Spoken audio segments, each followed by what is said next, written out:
In today's video, I'm going to teach you how to send messages after a customer has abandoned their cart using Postscript.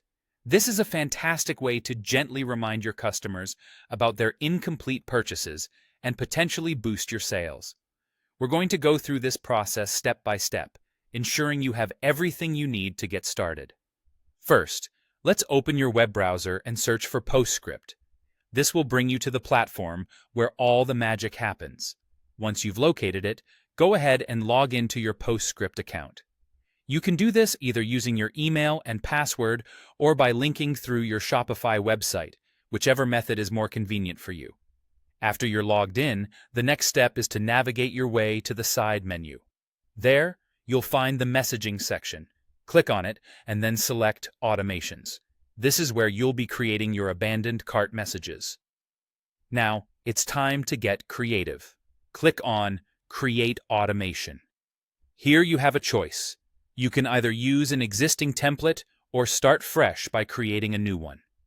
Whatever you decide, make sure to give your automation a unique name. This will make it much easier to identify later on when you're tracking your performance or making adjustments. For the trigger event, set it to respond to a customer who has already started the checkout process but has not completed their order.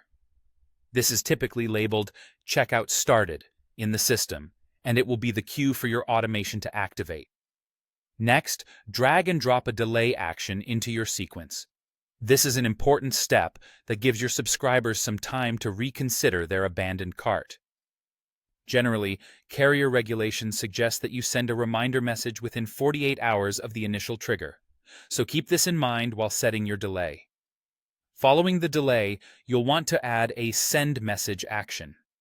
This is going to be your abandoned cart reminder that gently nudges your customer back to their pending purchase.